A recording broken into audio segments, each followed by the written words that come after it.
Ang alak ayon sa salita ng Diyos, doon sa Kawikaan 20 versikulo 1, ang alak ay manunuya, ang matapang na alak ay manggugulo, at sino mang napaliligaw sa kanya ay hindi pantas.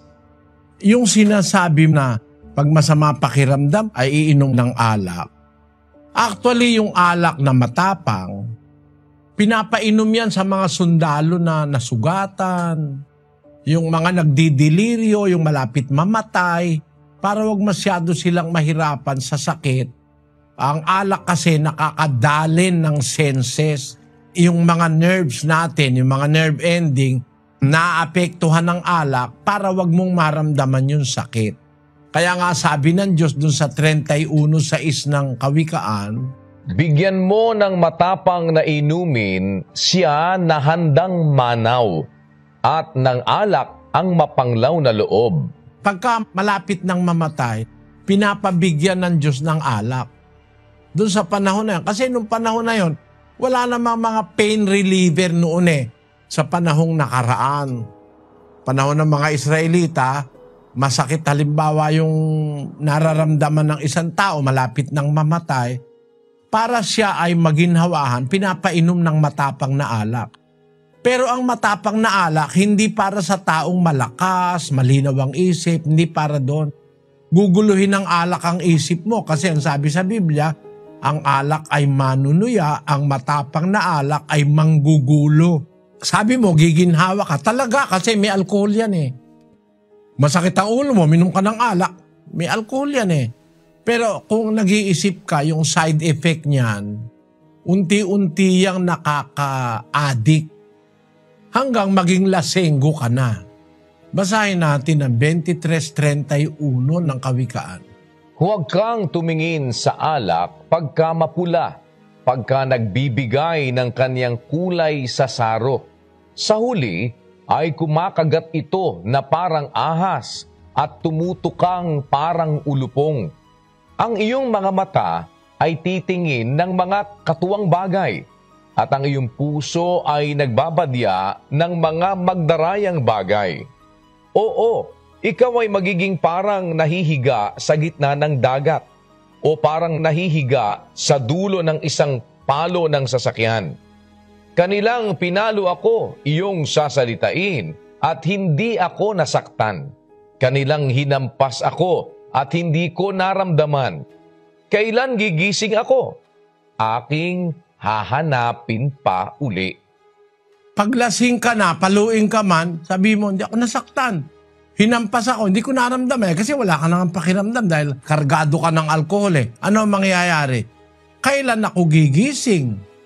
Aking hahanapin pa uli. O addicting yan Kaya yung mga manginginom, pag nakakita pa lang yun ng baso ng alak naglalaway na yun Addicting kasi yan, parang droga yung alak At pagka gano'n na ang estado mo, na ang alak ay namamayani na yung epekto niya sa katawan mo, bandang ulo niyan, basag ulo ang haharapin mo niyan. Sisirain niya ng baga mo, sisirain niya ng atay mo, sisirain niya ng bato mo. Imbis mabuhay ka ng 50, siguro hanggang 40 ka lang, patay ka na. Pagka talagang addicted ka na dyan sa alak. Alam mo, yung alak lagi kanyang aanyayahan Aanyayahan kanyan. Panira yung alak Dalawa lang ang bagay na nakakasira sa hari. Alak at babae. Ayon sa Biblia, sa isang talata ng Kawikaan 31:1. Ang mga salita ng Haring Lemuel, ang sanggunian na itinuro sa kanya ng kanyang ina. Ano anak ko? At ano, o anak ng aking bahay bata? At ano, o anak ng aking mga panata? Huwag mong ibigay ang iyong kalakasan sa mga babae, o ang iyumang mga lakad sa lumilipol ng mga hari. Hindi sa mga hari, o Lemuel, hindi sa mga hari ang pag-inom ng alak, ni sa mga panguluman na magsabi, saan nandoon ang matapang na alak? Si Haring Lemuel, sinabihan na nanay niya, huwag mong ibigay ang iyong kalakasan sa mga lumilipol sa mga hari. Isa sa mga panlipol ni Satanas sa hari, alak at saka babae. Kaya kapatid, no, ang alak, kahit sa anumong paraan suriin, nakakaramdam ka kamo ng ginhawa, okay yun. Pero yun pansamantala. Pero pagkatapos na halimbawa ng mahabang inuman, yung naginhawaan ka masakit naman ang ulo mo dahil may hangover ka Sabi nga dun sa 23 ng Kawikaan, ulitin mo nga yung kapatid na Daniel sa 23:31.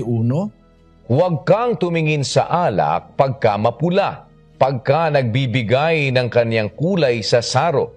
Sa huli ay kumakagat ito na parang ahas at tumutukang parang ulupong. Sa huli, pagkatapos ng inuman, ay naku, masakit ang ulo mo. Kumakagat na parang ahas, tumutukang parang ulupong. Merong mga masamang epekto yan pagkatapos yung alak. At hindi nga lang yung sakit ng ulo, kundi yung baga mo, yung atay mo, yung bato, masisira yan dahil sa alak.